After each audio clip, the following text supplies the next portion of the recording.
O Senhor esteja convosco. Ele está no meio de nós. Proclamação do Evangelho de Jesus Cristo segundo João. Glória a vós, Senhor. Naquele tempo, disse Jesus a seus discípulos: Eu sou a videira verdadeira e meu Pai é o agricultor. Todo ramo que em mim não dá fruto, ele o corta, e todo ramo que dá fruto, ele o limpa, para que dê mais fruto ainda. Vós já estáis limpos por causa da palavra que eu vos falei. Permanecei em mim e eu permanecerei em vós. Como o ramo não pode dar fruto por si mesmo, se não permanecer na videira, assim também vós não podereis dar fruto, se não permanecerdes em mim.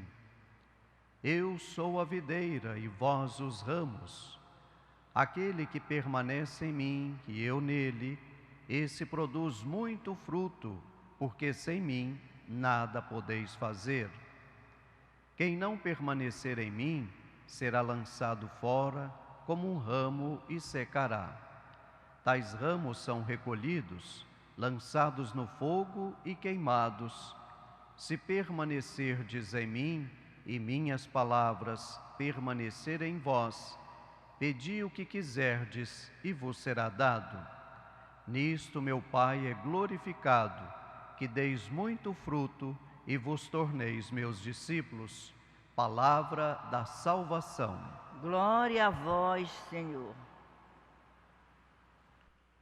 Que as palavras do Santo Evangelho perdoem todos os nossos pecados. Amém. Mais uma vez, quero dar as boas-vindas a todos os irmãos e irmãs que vieram rezar conosco, participar da Santa Missa, aqui na casa de nossa mãe, nossa casa. Sejam todos muito bem-vindos, bem-vindas, sintam-se todos acolhidos e acolhidas. Também as boas-vindas a você, meu irmão, minha irmã, que reza conosco através dos nossos meios de comunicação, a Rede Nazaré de televisão e também a Rádio Web Basílica, a qual você pode sintonizar através do portal nazaré10.com.br. Também uma saudação a você, meu irmão, minha irmã, internauta, você que nos acompanha em vários lugares do mundo, através da rede mundial de computadores. A você, a sua família, o nosso abraço fraterno, o nosso carinho. Contem sempre com as nossas orações e que os seus projetos, anseios que estão sendo desenvolvidos em outros lugares possam ser realizados no tempo de Deus. Irmãos e irmãs, certa vez em um reino, a filha do rei, a única filha que ele tinha, ela tinha uma voz muito bonita. Então, todos os dias, na hora do pôr do sol, ela então chegava na sacada do castelo e soltava sua voz, e a voz então ressoava por todo o reino. E era uma voz que trazia muita paz, muita confiança a todos os súditos do rei. As crianças então ficavam muito felizes ao escutar aquela voz sonora, aquela voz bonita que vinha da princesa, a filha do rei. Um belo dia, não se sabe porquê, a princesa perdeu a voz, ficou completamente afônica. Então o rei pediu para que os sábios, os curandeiros do castelo, de todo o reino, providenciasse algum remédio para que a princesa recuperasse a voz.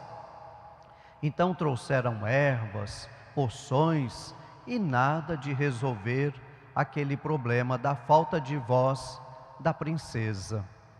Passado alguns meses, o reino, que estava muito triste, principalmente o rei, eis que às 8 horas da noite, uma noite fria, alguém bate à porta do castelo. E o próprio rei, então, tomou a iniciativa de ir abrir a porta. E, para sua surpresa, era um mendigo que pedia algo para comer. Então o rei o levou até a cozinha e serviu a ele um delicioso jantar. E no final do jantar, o mendigo, muito agradecido, disse ao rei: meu rei, o senhor me tratou tão bem, me recebeu tão bem em seu castelo, o que eu poderia fazer para retribuir a sua generosidade? E o rei, com um olhar triste, disse: poxa vida, meu pobre homem, você não pode me ajudar, mas lhe agradeço o seu interesse. Então o mendigo se despediu do rei e foi embora. No outro dia, para a surpresa do rei, a sua filha lhe chama no quarto. E o rei ficou muito feliz, pois já se faziam muitos e muitos meses que não se escutava a voz da princesa. Então o rei fez uma festa e ficou pensando: quem que fez este milagre? Quem que ajudou a minha filha a recuperar a voz? E foi aí que ele se lembrou do mendigo e pediu para os seus guardas procurarem todo o reino aonde estava aquele mendigo, até que os guardas o encontrou na floresta. Então perguntou a ele: escuta, você foi aquele que fez o milagre para que a filha do rei recuperasse a voz? E o mendigo, sorrindo, disse: não, eu não fiz milagre algum, eu apenas pedi para que Deus atendesse os pedidos daquele rei bondoso. E como Deus é amor, e Ele sempre escuta as nossas preces quando a fazemos com amor, então Deus atendeu às preces daquele rei. Por isso que ele conseguiu alcançar a graça. É isto, meu irmão, minha irmã, que nos ensina o texto do Santo Evangelho de hoje. Evangelho de São João, capítulo 15, versículo de 1 a 8. Veja que no texto de hoje o verbo permanecer aparece por 8 vezes. São João quer nos mostrar que quando estamos ligados a Cristo Jesus, que é a verdadeira videira, e de onde emana toda a seiva que é o amor, tudo aquilo que nós pedimos será atendido. Olhando para a liturgia da palavra de hoje, mais propriamente para o Santo Evangelho, a imagem da videira representava o povo de Israel, o povo de Deus. Jesus, Ele que é o novo povo de Israel, Ele então se mostra como sendo a verdadeira videira. E nós somos os ramos que estamos ligados neste tronco que é nosso Senhor Jesus Cristo. E graças a esta ligação, a este tronco, nós somos convidadas também a produzirmos frutos. Se nós olharmos uma videira, vamos ver que os seus ramos, eles se espalham, para que vá para outros lugares também dar os seus frutos. A igreja, que é o novo povo de Deus, a igreja que é o corpo místico de nosso Senhor Jesus Cristo, a igreja é esta nova videira, a qual nós estamos ligados através do nosso batismo. E nós somos convidadas a produzirmos frutos, mas frutos de amor, frutos de esperança. Quando nós não produzimos frutos, automaticamente somos cortados e lançados no fogo. O Evangelho de hoje faz uma pergunta para mim, para você e para cada um de nós. Será que, através do meu batismo, uma vez estando ligado a esta videira, eu estou produzindo frutos? Ou será que eu preciso passar pela poda, pelos cortes. Nós sabemos que quando nós podamos uma planta, seja ela qual for, vemos que do seu caule vai descer a seiva. Percebemos imediatamente que aquela planta está sofrendo, mas com o passar do tempo, a planta vai crescer viçosa e vai dar frutos. Assim também somos nós. Quando nós somos podados por causa das provações, das tribulações que nós passamos em alguns momentos da vida, diante da dor daquela tribulação, nós também derramamos lágrimas, sinal que estamos sofrendo. Mas depois, com o tempo, vamos vendo tantas e tantas coisas acontecendo em nossa vida e também na vida daquelas pessoas que estão à nossa volta.